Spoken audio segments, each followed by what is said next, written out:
আল্লাহর হুকুম ছাড়া কেউ যেতে পারে না।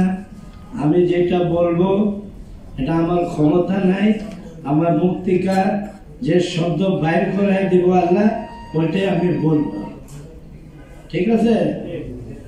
ইংলিশ, উর্দু, বাংলা, ফার্সি যা আছে পৃথিবীতে 2000 বছর আগে আমাদের পরিবেশ বাড়ি ভিন্ন হয়। একটা ঘরে যদি 4 ভাই থাকে, 2 বোন থাকে, তো নিজের নিজের বাড়ি তৈরি করে নিজের ঘর বানায় আছে, যেটার নাম হইলো 3টা।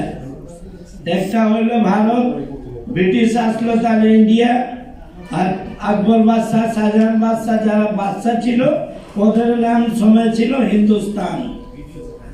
মহাভারত, ইন্ডিয়া, হিন্দুস্তান। তো আমরা এখানে আসছি, মালিক পাঠাই দিছে, দেশ খণ্ড হয়েছে, পাকিস্তান হয়েছে। পাকিস্তান 23 বছর ছিল, 23 বছর পরে আবার আন্দোলন চলছে 1952 সন থেকে যে রাষ্ট্রভাষা বাংলা চাই, ঠিক আছে না? রাষ্ট্রভাষা বাংলা চাই, বাড়ি আমার থেকে চাওয়া হইতেছে। তো এখন 5 বছর হয়েছে দেশ আজাদি হয়েছে, তো তাড়াতাড়ি বাংলা দিল কিভাবে?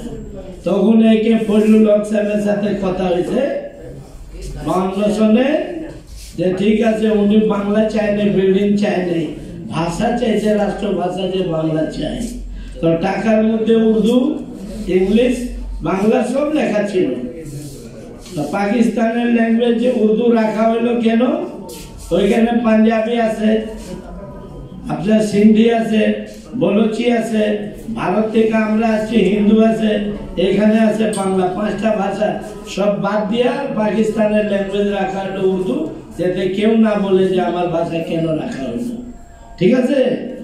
এরপরে 71 সনে যখন গন্ডগোল লাগে, ওই সময় 74 সনে জুলফিকার আলী ভুট্টো যখন পাকিস্তান থেকে এখানে আসলো, বঙ্গবন্ধু সাহেবের সাথে দেখা করলো, তো শহীদ মিনার নবীনগরে উনি গেছে, তো শেখ সাহেব দেখাইলেন ওইখানে, এইখানে যত হাড্ডি রাখা আছে এই যে দেখেন সব বাঙালিদের হাড্ডি।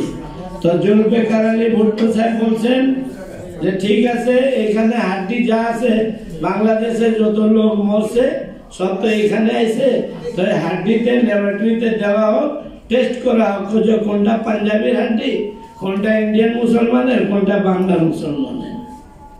তো এরপরের কথাটা বন্ধ হয়ে গেল, চলে আসলেন। আমরা আজকে স্বাধীনের পর থেকে আমাদের বাড়িতে ছিলাম, হিন্দুর পরিপাটি যখন এখানে ছিল, এনিমেলি পরিপাটি করা হয়েছে যে এটা হিন্দু যদি চলে গেছে তো বেঁচে চলে গেছে পাকিস্তানের কাছে, এই জিনিসটা ফেরত দেওয়া হবে না। স্বাধীনের পরে আমাদের যেটা দেওয়া হয়েছিল পাকিস্তান থেকে, ভারত থেকে যখন আমরা এখানে আসছি, তখন এইখানকার মুসলমান যে কোনো এলাকা, যে কোনো গ্রামে দাঁড়ায় রয়েছে খাওয়াটা দিবার জন্য, যে মুসলমান আসতেছে